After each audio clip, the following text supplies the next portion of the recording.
Hello students. पिछली class में हमने पढ़ा था arguments in favour of laissez faire state, अहस्तक्षेपवादी राज्य के पक्ष में तर्क। यानी कि उस क्लास में हमने वो लॉजिक देखे थे, वो सिद्धांत देखे थे जो अहस्तक्षेपवादी राज्य के समर्थक उसका उन लॉजिक के आधार पर समर्थन करते हैं। अर्थात वो उन विभिन्न लॉजिक के आधार पर ये कहते हैं कि समाज में अहस्तक्षेपवादी राज्य होना चाहिए। तो जब हमने उनको ढंग से समझ लिया, तो जब हम तार्किक दृष्टि से या निष्पक्ष दृष्टि से उन पर विचार करते हैं तो ये पाते हैं कि अहस्तक्षेपवादी राज्य के समर्थकों को द्वारा दिए गए विभिन्न तर्क मान्य नहीं है, अयोग्य हैं, उनका जो आधार है वो सही नहीं है। इस कारण दूसरा पक्ष, जिसको हम बोल सकते हैं arguments against laissez faire state, अहस्तक्षेपवादी राज्य के विपक्ष में तर्क, इसको दूसरे शब्दों में ऐसे भी बोला जा सकता है अहस्तक्षेपवादी राज्य के दोष, उसकी कमियां या अहस्तक्षेपवादी राज्य के अवगुण।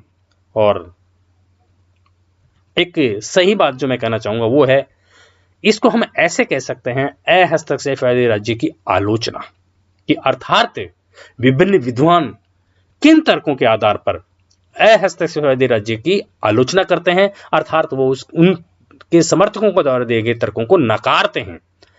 तो या क्रिटिसिज्म, इसको ऐसे बोल सकते हैं, criticism of the concept of laissez faire state. अगर हमसे ये पूछा जाता है कि what criticism of the laces faire state explain कीजिए, तो भी आपको जो नेक्स्ट लॉजिक दिए जाएंगे विपक्ष में तर्क, वही लिखना है। और ये कहा जाए कि arguments against laissez faire state क्या है, विभिन्न विद्वानों ने आर्ग्यूमेंट्स क्या दिए हैं लेसेस फेयर स्टेट के खिलाफ। तो इन लेसेस फेयर स्टेट के इन विभिन्न आर्ग्यूमेंट्स का अब आप समझ गए होंगे कि मुख्य उद्देश्य है हस्तक्षेपवादी राज्य के समर्थकों द्वारा दिए गए लॉजिक को या उनके जो तर्क हैं उनको अस्वीकार करना, उनके अवगुण बताना, उनमें कमियां बताना, उनमें दोष बताना।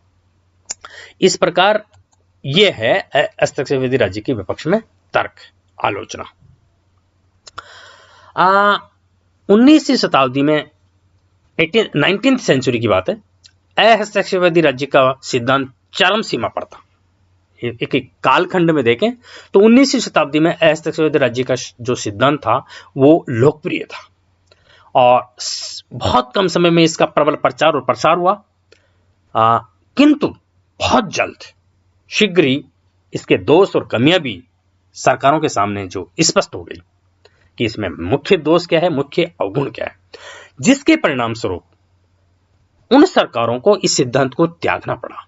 अर्थात उन्होंने इस सिद्धांत को अस्वीकार किया, अर्थात वो अहस्तक्षेपवादी राज्य की जो विचारधारा थी वो समाप्त होने लगी। अहस्तक्षेपवादी राज्य के जो सिद्धांत है, वो जो इसकी अवधारणा है, उसका जो विरोध करने वाले विद्वान थे, समर्थक, मतलब जो विद्वानों ने इसके विरोध में जो तर्क दिया, वो उनको हम इसके विपक्ष में तर्क या इसकी आलोचना के तर्क इस प्रकार कह सकते हैं, या इसके अवगुण भी कह सकते हैं। ठीक है, तो जो विभिन्न इसके जो अवगुण हैं वो हमें अब मुख्य रूप से देखने हैं। विपक्ष में प्रमुख तर्क की आलोचना जो हमें अब आप देखना है कि ये जो इसके अहस्तक्षेपवादी राज्य के जो आलोचक है वो इसकी आलोचना किन आधारों पर करते हैं। उस आलोचना के आधारों के आधार पर हम अहस्तक्षेपवादी राज्य की कमियों को या इसके अवगुणों को भी समझ पाएंगे। इसकी पहली है, व्यक्ति सदैव अपने मामलों में सर्वश्रेष्ठ निर्णायक नहीं हो सकता। अगर आपको ध्यान हो तो अहस्तक्षेपवादी राज्य के जो समर्थक विद्वान थे उन्होंने कहा था, मैंने आपको पहले पिछली वाली क्लास में बता चुका कि व्यक्ति अपने मामलों में सर्वश्रेष्ठ निर्णायक है, वो अपना भला पूरा भली भांति समझता है, अतः उसे स्वतंत्र छोड़ देना चाहिए अपने संबंध में निर्णय लेने के लिए। राज्य व्यक्ति के लिए श्रेष्ठ निर्णय नहीं ले सकता। तो इस सिद्धांत के जो आलोचक है वो ये कहते हैं कि व्यक्ति बहुत समझदार नहीं होता स्वयं में, और अपना भला बुरा वह अच्छी तरह नहीं समझता है। विरोधियों का दृष्टिकोण, मतलब ये दृष्टिकोण है विरोधियों का कि अस्वीकृत राज्य के समर्थक कहते हैं कि व्यक्ति स्वयं समझदार है। उनका ये विश्वास आवश्यकता से अधिक व्यक्ति में विश्वास है। अर्थात अस्वीकृत राज्यों का दृष्टिकोण कि व्यक्ति अपना भला बुरा अच्छी तरह समझता है, वो व्यक्ति की सूझबूझ में आवश्यकता से अधिक विश्वास का परिचायक है। आज यह स्वीकार नहीं किया जाता कि प्रत्येक व्यक्ति अपना हित भली भांति समझता है और उसमें अपने हित साधन की पूरी क्षमता है। आज जो है आज के समय में यह विश्वास नहीं किया जाता है, स्वीकार नहीं किया जाता है, एक्सेप्ट नहीं किया जा सकता कि व्यक्ति अपना भला बुरा भली भांति समझता है और वह अपना हित साधन, उसमें अपने हित साधन की पूरी क्षमता है। आज के समय में माना जाता है कि समाज में कई ऐसे पार्ट है, अंग है, ऑर्गन है, समाज में कई ऐसे अंग है जो अपेक्षाकृत निर्बल और असहाय, वृद्ध है लोग हैं, दिव्यांग लोग हैं, समाज के कमजोर वर्गों के लोग हैं, जिनका किसी कारण से सामाजिक आर्थिक दृष्टि से विकास नहीं हो पाया और उनके पास संसाधन नहीं है। तो वो ऐसे अंग हैं समाज के जो निर्बल है, असहाय है ये लोग, और समाज को उनकी भलाई की ओर विशेष रूप से ध्यान देना चाहिए। आज के समय में अगर हम चारों तरफ हमारा नजर दौड़ाएंगे तो हम स्पष्ट रूप से देख पाएंगे कि समाज में बहुत से निर्बल, असहाय या कुछ ऐसे वर्ग हैं जो अपना विकास भलीभांति नहीं कर सकते। तो हमें राज्य को, आज के राज्य को उनकी भलाई की ओर विशेष रूप से ध्यान देना चाहिए। इस तरह के आधार पर वो ये सिद्ध करते हैं कि व्यक्ति अपने मामलों में सर्वश्रेष्ठ निर्णायक नहीं हो सकता और राज्य को आकर व्यक्ति की भलाई के लिए कार्य करना चाहिए। दूसरा जो लॉजिक है, राज्य का लोक कल्याणकारी राज्य के रूप में उदय। अब राज्य एक, इसको हम दूसरे वर्ड में ऐसे बोल सकते हैं, arise of state as a public welfare state. आज राज्य का लोक कल्याणकारी राज्य के रूप में उदय हो गया है। आज लोक कल्याणकारी राज्य का बोलबाला है। ये उदय क्यों हुआ? ये उदय इसीलिए तो हुआ, ऐसे राज्य के में जब दोष आई, कमी आई, तो ये उस विचारधारा की जब आलोचना हुई तो इस लोक कल्याणकारी राज्य का उदय हुआ। राज्य का लोक कल्याणकारी राज्य के रूप में उदय जो हुआ, वो अस्वीकृत राज्य की अवधारणा जो थी वो राज्य की आवश्यकता को नकारती है। आपको अच्छी तरह पता है, जब हमने इसके पक्ष में देखा कि वो अस्वीकृत राज्य की अवधारणा राज्य की आवश्यकता को नकारती है और इसे सिर्फ नकारात्मक राज्य के रूप में ग्रहण करती है कि राज्य को केवल नकारात्मक कार्य करने चाहिए। दूसरी ओर इस अवधारणा के श्रवण काल, यानी कि ये तो उन्होंने कहा कि राज्य को वो नकार रहे हैं, अस्वीकृत राज्य के समर्थक, वो केवल उसको कह रहे हैं कि राज्य नकारात्मक कार्य करता है, ये उसकी राज्य के अस्तित्व को ही नकार रहे हैं। लेकिन साथ साथ वही इस अवधारणा का श्रवण काल हम कहते हैं 19वीं शताब्दी के मध्य से ही यूरोप सहित संपूर्ण विश्व में लोक कल्याणकारी राज्य की अवधारणा का विकास हुआ है।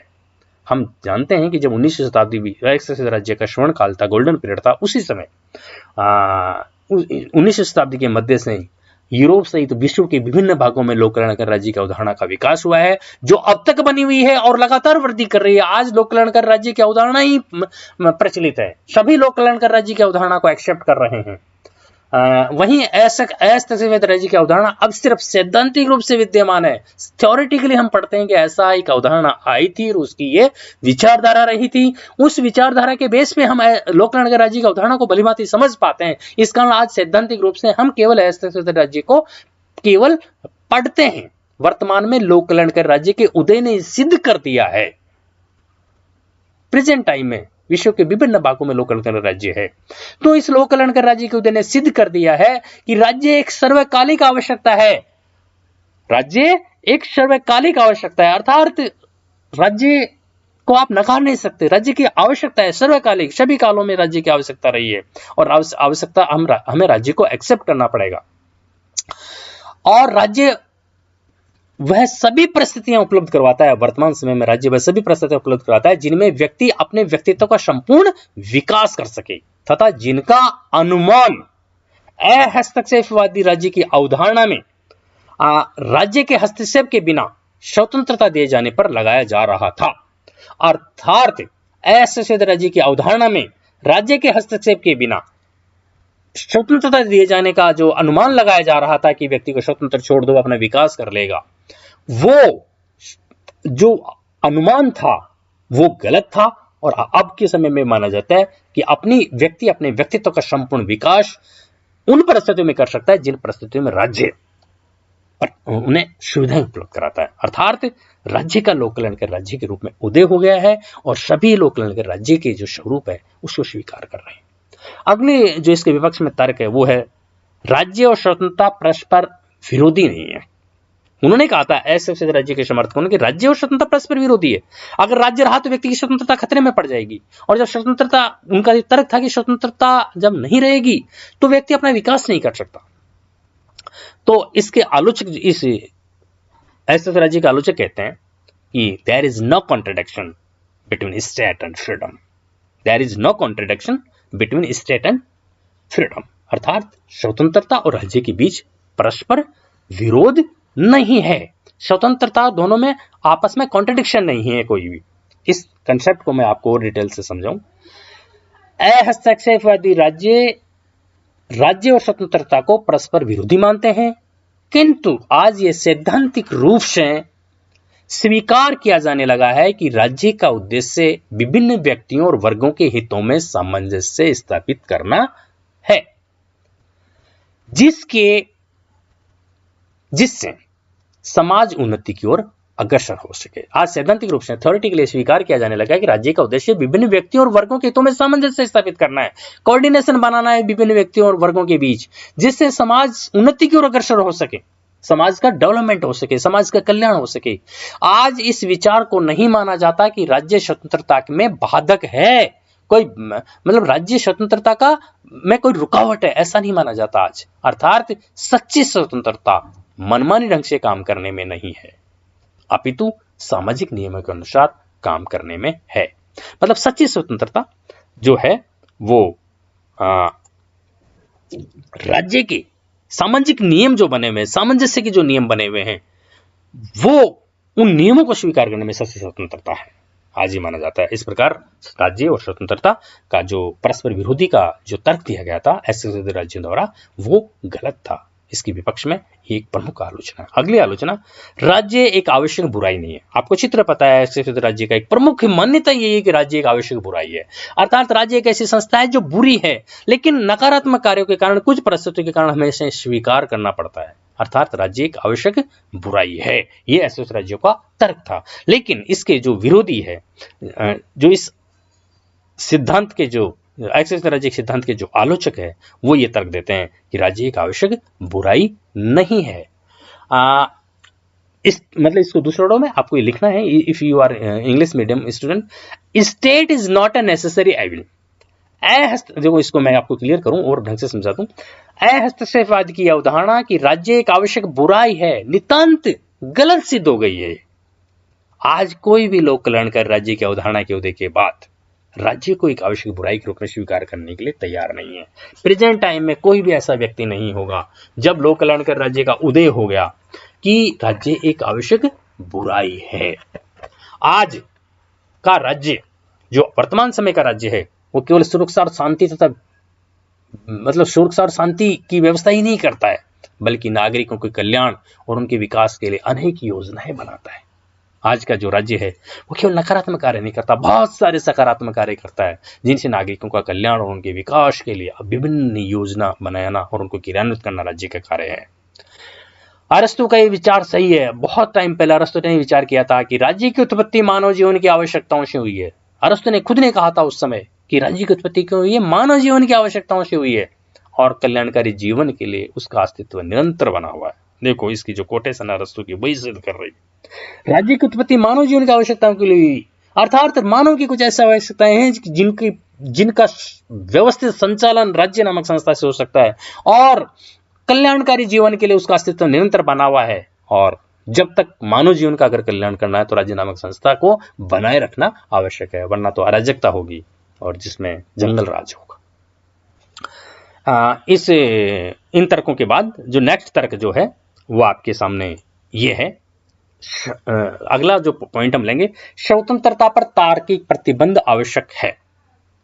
जो उन्होंने क्या कहा आपको, ऐसे ने कहा कि स्वतंत्रता पर कोई बंधन नहीं होना चाहिए। जहां पर स्वतंत्रता पर बंधन आ गया तो व्यक्ति का विकास नहीं होगा। इसके आलोचक कहते हैं कि स्वतंत्रता पर तार्किक प्रतिबंध आवश्यक है, लॉजिकल रेस्ट्रिक्शंस होना चाहिए फ्रीडम पर। तो इस टॉपिक को हम, इस पॉइंट को हम ऐसे भी ले सकते हैं, rational limitations on freedom is necessary. Rational limitations on freedom is necessary, अर्थात स्वतंत्रता पर तार्किक प्रतिबंध आवश्यक है। अगर स्वतंत्रता पर तार्किक प्रतिबंध नहीं हुआ तो उसके बेस पे भी जो स्वतंत्रता रहेगी वो अराजक, वहां उससे समाज में अराजकता व्याप्त हो जाएगी। अब्राहम लिंकन ने क्या कहा था, अब्राहम लिंकन की कोटेशन है, my right to swing my first ends where your nose begins. My right swing my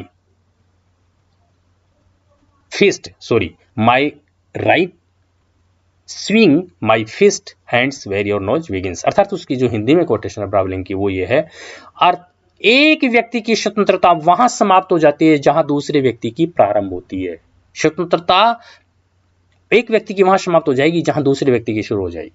ऐसा नहीं कि एक ही व्यक्ति स्वतंत्र है और दूसरे का आप शोषण कर लो, दबोच लो। स्वतंत्रता कभी निरपेक्ष नहीं होती है। मेन बात यह कि स्वतंत्रता कभी एब्सोल्यूट नहीं होती, निरपेक्ष नहीं होती, वह किसी न किसी के सदैव सापेक्ष होती है स्वतंत्रता। कानून किसी व्यक्ति की स्वतंत्रता को बाधित या सीमित नहीं करता है, बल्कि वह प्रत्येक नागरिक की स्वतंत्रता सुनिश्चित करता है। आपको यह बहुत याद रखना है कि जो लॉ बना हुआ है, कानून है, वो किसी व्यक्ति की स्वतंत्रता को बाधित या सीमित नहीं करता, बल्कि वह प्रत्येक नागरिक की स्वतंत्रता को सुनिश्चित करता है। मतलब law does not limit the individual liberty. इस प्रकार स्वतंत्रता पर तार्किक प्रतिबंध आवश्यक है। ऐसे राज्यों के द्वारा जो ऐसे में स्वतंत्रता का तर्क दिया गया वो गलत है। अगला जो थ्योरी है, वो एक लॉजिक है, वो इसके विपक्ष में या आलोचना है, वो है योग्यतम की विजय का सिद्धांत नितांत अव्यवहारिक है। आज के समय में योग्यतम की जो विजय का जो सिद्धांत है वो अव्यवहारिक है। The theory of survival of the fittest is just impractical. The theory of survival of the fittest is just impractical. योग्यतम की विजय का सिद्धांत नितांत अव्यवहारिक है। इस सिद्धांत के प्रबल समर्थक हर्बर्ट स्पेंसर द्वारा योग्यतम की विजय का जो तर्क दिया गया वह नितांत भ्रामक और अमानवीय है। आपको पता है हर डार्विन का और जो हर्बर्ट स्पेंसर का जो तर्क थे वो पशु जगत का था कि जिसमें जो जीवने योग्य है वही जिए, निर्बल ऐसा ही को मर जाना चाहिए, है ना। जो उसका लॉजिक था, जंगल राज जिसको हम कह सकते हैं, पशु जगत का जो सिद्धांत था वो मानव जगत पर, इसके आलोचक कहते हैं जो है हर्बर्ट स्पेंसर और डार्विन ने सिद्धांत दिया कि पशु जगत का जो ये सिद्धांत है योग्यतम की विजय का सिद्धांत, उसको मानव जगत पर लागू करना अमानवीय और अनर्थकारी है। वर्तमान संदर्भ में और मानवाधिकारों के अनुसार ये योग्यतम की विजय का सिद्धांत या इसकी अवधारणा अन्यायपूर्ण, अमानवीय, क्रूर व खतरनाक है। वर्तमान संदर्भ में और मानवाधिकारों के अनुसार आपको ये समझना है। अगर हम देखें तो ये जो अवधारणा है ये योग्यतम की विजय का सिद्धांत वो अन्यायपूर्ण, अमानवीय, क्रूर व खतरनाक है। हक्सले जो विद्वान है, हक्सले ने ठीक ही कहा है कि हमारा उद्देश्य योग्यतम व्यक्तियों को जीवित रखने की अपेक्षा सभी जीवित व्यक्तियों को योग्य बनाना होना चाहिए। बहुत इंपॉर्टेंट बात कही हक्सले ने कि जो ये हर्बर्ट स्पेंसर डार्विन का जो सिद्धांत दिया गया पशु जगत का योग्यतम की विजय का सिद्धांत है, तो हक्सले कहते हैं कि हमारा उद्देश्य योग्यतम को जीवित रखने की अपेक्षा सभी जीवित व्यक्तियों को योग्य बनाने का उद्देश्य हमारा होना चाहिए। इस प्रकार योग्यतम की जो विजय का सिद्धांत है वो नितांत अव्यवहारिक, अमानवीय, क्रूर है और इस सिद्धांत के आधार पर हम ऐसे राज्य का समर्थन नहीं कर सकते। अगला जो विपक्ष में तर्क है वो है राज्य की असफलता का तर्क। असत्य है। आपको अच्छी तरह पता है कि ऐसे राज्य के समर्थकों ने कहा कि भूतकाल का अर्थात इतिहास ये बताता है कि राज्य नामक संस्था ने जिन जिन क्षेत्रों में प्रवेश किया है राज्य को असफलता मिली है। उन्होंने विभिन्न उदाहरण दिए। तो इसके आलोचक ये कहते हैं कि राज्य की असफलता का जो तर्क है वो गलत है, वो लॉजिकल जो है वो असत्य है।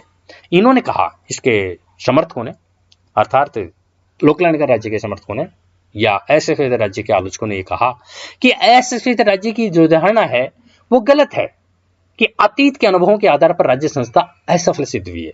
इतिहास इस बात का साक्षी है कि जब से राज्य नामक संस्था का प्रादुर्भाव हुआ है, राज्य ने सदैव मानव कल्याण के क्षेत्र में अनगिनत सफलताएं अर्जित की है। ये हम अगर इतिहास में देखें तो विभिन्न ऐसी सफलताएं हैं जो राज्य नामक संस्था ने ही अर्जित की है।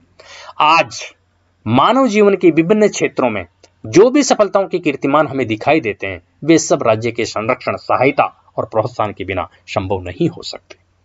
मानव जीवन के इतिहास में, पास्ट में अगर हम जाके देखेंगे तो मानव जीवन ने आज जो भी सफलताएं अर्जित की है, हम चांद पर पहुंच रहे हैं, हमने कितनी प्रगति कर ली है। मानव समाज ने एक जंगल मतलब पशु जगत से निकलकर, जब हमारा आदि मानव से निकलकर आज हम जहां आ गए हैं, वो सब हमने जो सफलताएं अर्जित करती है वो राज्य के प्रोत्साहन, उसके संरक्षण या उसके सहयोग के बिना इन सभी सफलताओं का प्राप्त कर पाना, इन सभी सफलताओं को संभव नहीं था। इस प्रकार असफल राज्यों के द्वारा जो तर्क दिया है कि राज्य की असफलता रही है राज्य नामक संस्था इतिहास, वो उनका जो लॉजिक था वो गलत था। अगली बात जो हम कहेंगे, अगला जो लॉजिक है वो है आर्थिक स्वतंत्रता शोषण की व्यवस्था को प्रोत्साहित करती है। आपको अच्छी तरह पता है कि ऐसे राज्य के समर्थक आर्थिक स्वतंत्रता का समर्थन करते हैं। वो कहते हैं कि आर्थिक क्षेत्र में स्वतंत्रता रहनी चाहिए। व्यक्ति को मतलब अपना कोई भी व्यवसाय, व्यापार करने की छूट होनी चाहिए। मांग और पूर्ति का जो है वो सिद्धांत बाजार पर छोड़ देना चाहिए। सब चीजें बाजार पर छोड़ देनी चाहिए कि व्यक्ति अपनी इच्छा के अनुसार ही वस्तुओं का उत्पादन करे और कीमत निर्धारित करे। तो ये जो सिद्धांत है उनका आर्थिक स्वतंत्रता, इससे शोषण की व्यवस्था को प्रोत्साहन मिलता है। इससे जो एक्सप्लॉयटेशन होता है समाज के विभिन्न वर्गों का, तो इसके आलोचक, इस तर्क के आलोचक अर्थात ऐसे राज्य के जो तर्क दिया गया, इसके आलोचक या इसकी प्रमुख आलोचना यही है कि आर्थिक स्वतंत्रता शोषण की व्यवस्था को प्रोत्साहित करती है। Economic liberty encourages the system of exploitation. हम इस लॉजिक को इस रूप में एक्सप्लेन कर सकते हैं, economic liberty encourages the system of exploitation. इसका हम विस्तार से मैं अगर आपको बताना चाहूं तो वो ये होगा, हस्तक्षेपवादियों का ये तर्क कि आर्थिक गतिविधियों के क्षेत्र में राज्य को हस्तक्षेप नहीं करना चाहिए, व्यावसायिक और आर्थिक क्षेत्र में मानव के शोषण की प्रक्रिया को जन्म देता है। प्रतियोगिता के आधार पर अर्थव्यवस्था ने समाज का हित नहीं बल्कि अहित किया है। जब जब कंपटीशन के आधार पर अर्थव्यवस्था हुई प्रचलित रही तो उसने समाज का हित नहीं किया बल्कि समाज का हमेशा अहित ही किया है। इसी कारण जो शोषण जनित बुराइयां अर्थव्यवस्था में उत्पन्न हुई है, शोषण जनित बुराइयां अर्थव्यवस्था में उत्पन्न हो गई, उन्हें दूर करने के लिए राज्य को व्यवहार के क्षेत्र में आना पड़ा है। और आज समाजवाद एवं लोकतंत्र की अवधारणाएं जो विकसित हुई है वो इसी कारण विकसित हुई। लोकतंत्र में सबके साथ समान व्यवहार किया जाता है और समाजवाद आर्थिक क्षेत्र में जो स्वतंत्र प्रतियोगिता थी उसकी बुराइयों के कारण समाजवाद का उदय हुआ। इस प्रकार जो ये इनकी ऐसे जो तर्क था कि आर्थिक स्वतंत्रता शोषण की व्यवस्था को प्रोत्साहित करती है वो गलत है। नितांत मतलब आर्थिक स्वतंत्रता जो है वो शोषण की व्यवस्था को, मतलब वो ये कहते हैं कि आर्थिक स्वतंत्रता रहनी चाहिए। इसके आलोचक कहते हैं कि आर्थिक स्वतंत्रता है वो शोषण की व्यवस्था को प्रोत्साहित करती है, अतः आर्थिक क्षेत्र में स्वतंत्रता नहीं रहनी चाहिए, राज्य नामक संस्था को आकर नियमन करना चाहिए। अगला लॉजिक, प्रत्येक व्यक्ति समान नहीं होता है। आपको अच्छी तरह पता है कि ऐसे राज्य के समर्थकों ने कहा कि प्रत्येक व्यक्ति समान होता है और वो अपना भला बुरा भलीभांति समझता है, उसे स्वतंत्रता देनी चाहिए। तो इसके आलोचना में ये तर्क है कि all person are not equal, अर्थात प्रत्येक व्यक्ति समान नहीं है, प्रत्येक व्यक्ति समान नहीं होता है। देखो, हस्तक्षेपवादी अवधारणा यह मानती है कि प्रत्येक व्यक्ति को समान स्वतंत्रता दी जाए तो वह अपने व्यक्तित्व का संपूर्ण विकास करता है, ठीक है, किंतु प्रत्येक व्यक्ति शारीरिक, मानसिक, सामाजिक व आर्थिक रूप से समान नहीं होता है। हमें अच्छी तरह पता है कि एक व्यक्ति की जैसे 5 अंगुलियां समान नहीं होती है, उसी प्रकार समाज में विभिन्न व्यक्ति शारीरिक दृष्टि से फिजिकली, मेंटली, सोशली, इकोनॉमिकली समान नहीं होते, इक्वल नहीं होते। हर व्यक्ति की अलग अलग स्थितियां होती है। अतः इस स्थिति में सिर्फ स्वतंत्रता के आधार पर किसी व्यक्ति के विकास की उम्मीद करना अतार्किक होगा। जो एस चौधरी जी कहते हैं ना कि स्वतंत्रता के आधार पर किसी व्यक्ति के विकास हो जाएगा, नहीं। हाँ, ऐसे राज्य के जो आलोचक कहते हैं कि सिर्फ स्वतंत्रता के आधार पर किसी व्यक्ति के विकास की उम्मीद करना अतार्किक होगा। इन विभिन्न तर्कों के आधार पर, इन विभिन्न लॉजिक के आधार पर ऐसे राज्य के जो आलोचक है वो अपने ये सिद्ध करते हैं कि ऐसे राज्यों के द्वारा दिए गए विभिन्न तर्क वो अमान्य हैं, गलत है और उन्हें सत्य नहीं माना जा सकता।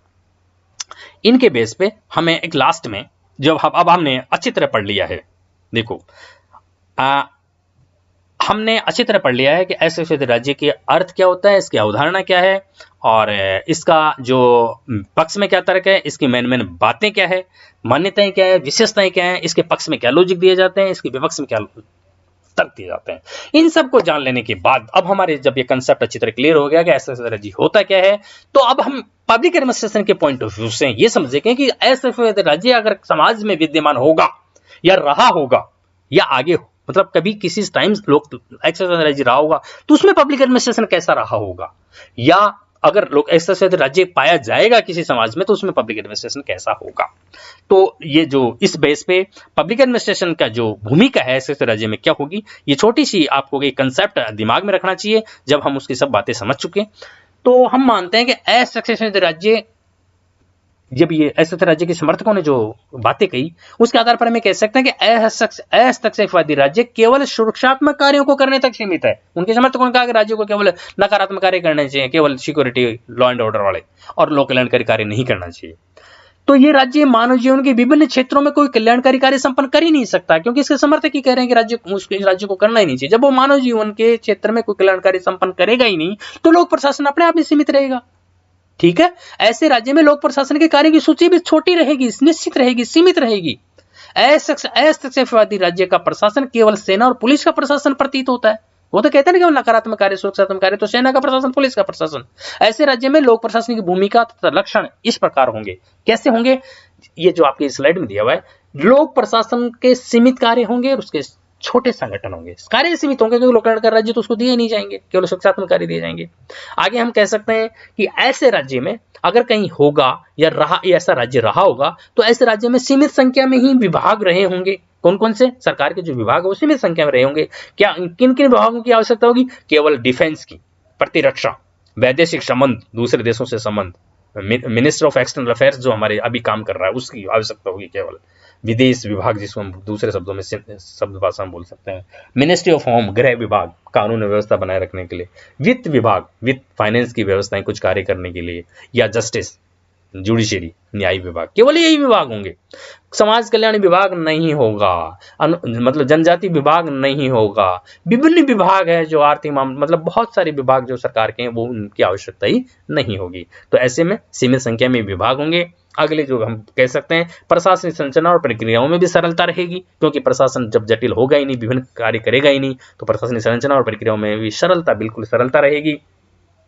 अगली बात जो हम कह सकते हैं प्रशासनिक विशेषीकरण, व्यवस्थित कार्य प्रणाली का अभाव होगा। कोई स्पेशलाइजेशन नहीं होगा एडमिनिस्ट्रेशन में, कोई व्यवस्थित कार्य प्रणाली नहीं होगी, केवल नकारात्मक कार्य करना उनको। ऐसे राज्य में केवल सीमित कानून होंगे, कानूनों की आवश्यकता भी कम होगी। जब केवल नकारात्मक कार्य करना है तो बहुत बड़े कानूनों की आवश्यकता ही नहीं होगी।